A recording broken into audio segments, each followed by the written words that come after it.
The following clip is from a previously recorded episode of the Cherish Each Moment podcast. All right, so you are in the middle of, well, 2/3 of the way through your series on the results and the analysis of the study you've been doing around your Aerate product. Yes. I'm curious to know what your reaction is to the response you've received towards these videos. It's been overwhelmingly positive. Really interesting. Most of the feedback has been like, so I can use it this way and get this result, or stories. I've been using it for 2 or 3 seasons and my ground is noticeably softer, or I didn't even need to see it to know that it works. Things like that. I would say that like from a percentage standpoint, probably 2% and maybe less, maybe 1% of the comments are more towards the I don't want to say trolling side, but to the challenging side. And it's more people who don't necessarily, I don't know what they're committed to, if they just don't want to see it work or they don't want to hear that it works, or I can't quite figure that out. I'm trying to break that down a little bit more. But my goal in communicating all this is to show where the tool fits in the toolbox, not that every other way is bad, or that this is so much better. It has nothing to do with that. It's like, here's the comparison and here's the data. Choose what you want to do with it. Mm-hmm. That's really it. So that's the ultimate goal for you, that at least the idea that you want to communicate to your viewers. Sure. And I think that there's some fun little metaphors that you could put in here. I mean, I sort of think about it like this. For the longest time, everybody had a landline, right? It was a telephone, and the telephone did its job. And guess what? The telephone on a landline still very much does its job. It's extremely stable. It's extremely predictable. You know how it works, and it works well. So then you move into something that has some different features. You have now a cell phone that also can take pictures and do all these other things. It doesn't mean that it works better by any means. In fact, most of the time, it's not as good. I don't hear a single person yelling at their landline, "This stupid phone." That doesn't happen, right? So you pick up some additional features with the technology, but there's always this one to rely on. You have this method. It's not going anywhere.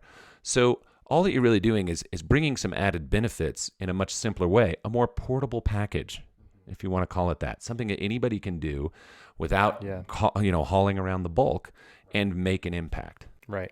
And I think that's the thing that draws me most to it, because up until recently, until I've really been exposed to the things that you've been sharing, my whole thing is the liquid product supplements the mechanical practice, right? And sure it does, and we've seen that. Yeah. But I'm starting to get more off the fence, being in both camps, and really more open to trying just the liquid products. Sure. I think there's a lot of people in that mindset now, but I think that the importance of mechanical aeration in residential, and I want to be very specific when I say that, in residential lawn care, the importance of it has been overstated. Mm-hmm. There is 100% benefit. Absolutely. But we just don't have the high maintenance turf that was really needed for, right? So aerators are hugely important in golf. They're hugely important in sports fields. They need to be used. They need to be part of the program. But even on that side, what I hope to show one day, and it's not the point right now, but one day, is that we can even minimize some aeration events on golf courses as well, so that they don't have to come out of play. Anytime you have to do a major aeration event, it's an expensive task, and it takes. We play. Mm-hmm. We even played, I think, shortly after they did one on the greens. The greens are bumpy, they're slow, and that's how they're you hard judge to read. They're hard to read.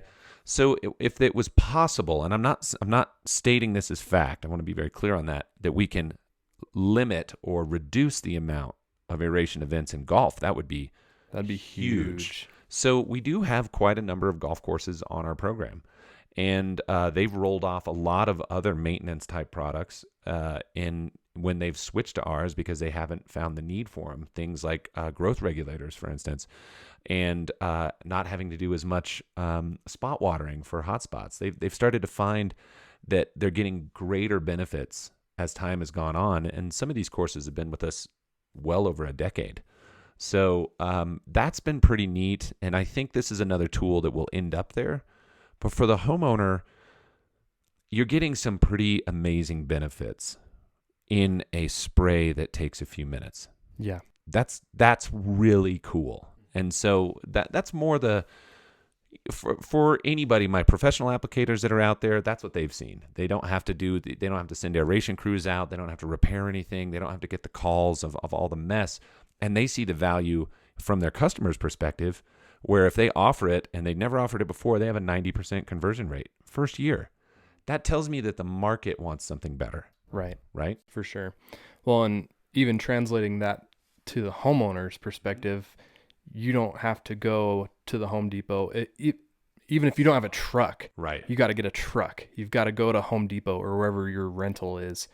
You've got to get it in the truck or on the trailer. And then if you're like me, you're coordinating with your neighbors to save money on it. And you've got all the logistical expense there. Yep. And then you've got to get it back in the truck, and you've got to take, it's hard.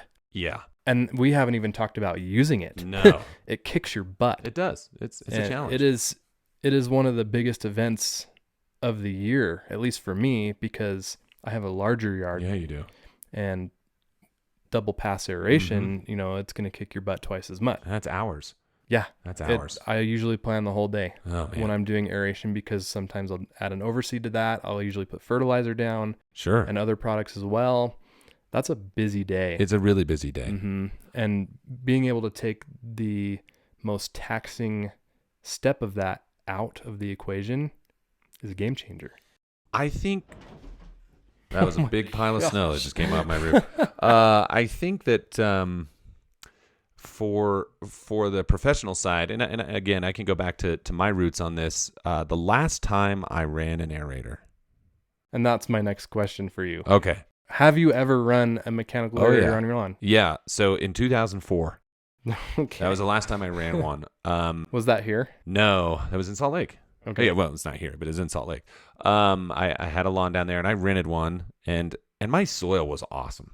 And I did it just because of basic practices. Mm-hmm. Mainly just because that's what you were supposed to do. Yeah. It was just, you're supposed to do it. And I got it, and I ran the thing, and it was a Clausen. It was a pain in the butt. And I'm like, man, there's got to be a better way. And so I was already doing like my spray service at that point. And I remember one year, and I want to say it was like 2006, we had like 230 aerations to do. And I didn't own an aerator. Mm-hmm.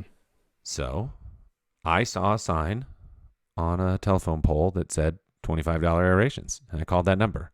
I was a young kid, eager. And I said, how would you like to have 230 lawn aerations to do? And he's like, I don't know. I said, I will give them all to you. And I will give you more than you're charging now to do them all. And I gave them all to him. And I watched him do it. He did a good job. And he was practically crying at the end of like 4 weeks because he was so beat up from all of these lawns. But he'd also never made that much money before. Mm-hmm. And it was, again, the same thing. Like, there has to be a better way. And what I started to notice on my lawn care customers was the soil was just so loose from the program that I was running that I didn't feel like it needed to be there. So now it's like, okay, you're making the right choices for fertility and for soil amending, and it's coming out right. Is this going to be something that could be problematic to introduce a product or a technique to professional lawn care that essentially could affect their income, earning potential? Yeah.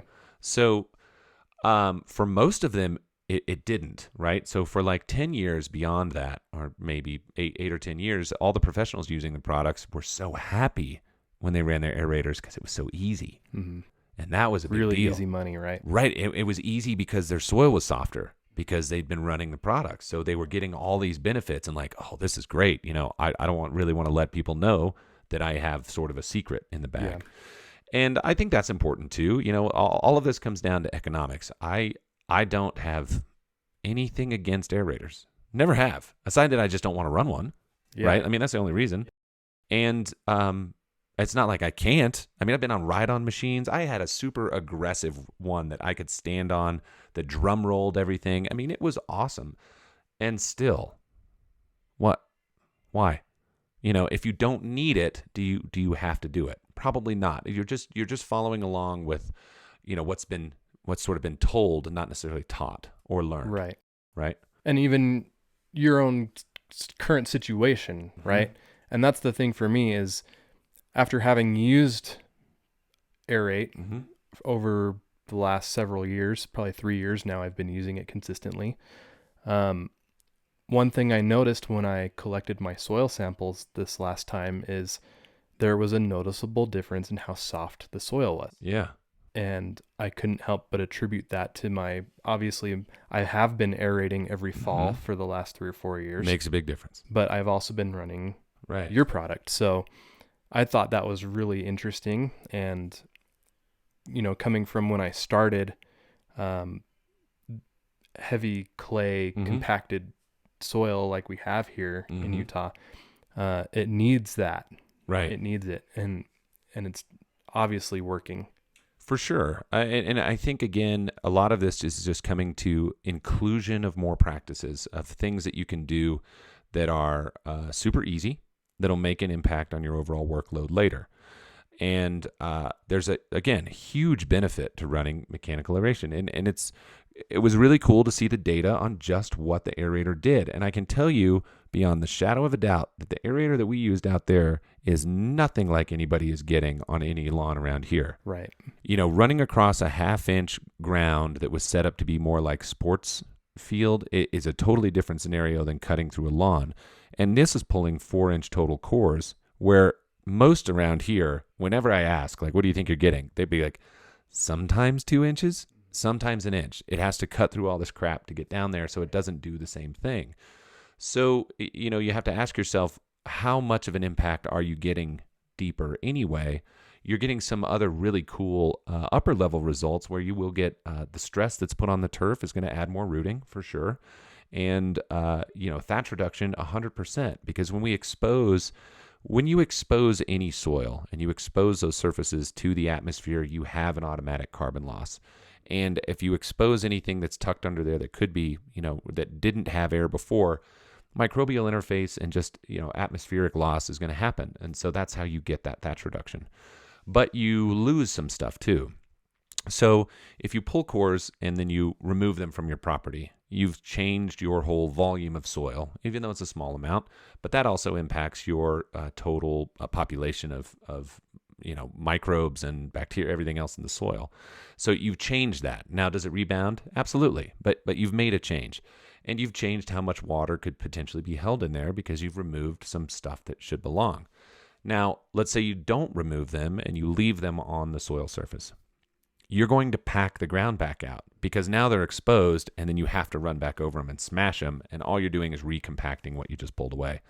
Yeah. So it's interesting. There's always something to gain and something to lose in anything we do. Yeah. Yeah. And there's the aesthetics of it too. If you're just going to leave the cores on the ground, your yard's going to look like there's dog crap all over the lawn for a little while. I heard lawn sausages for the first time. That's that a was good one. Yeah, lawn sausage. Yeah, that's a good one. Lozenges? No. But anyway, that was, yeah, I agree. And the mess is there. And, there's a perceived, there's an optic to it. When that work is done, people feel like they got what they paid for sure. Mm-hmm. Like, yeah, that guy worked really hard. Yeah, and it's a lot more visible. Absolutely.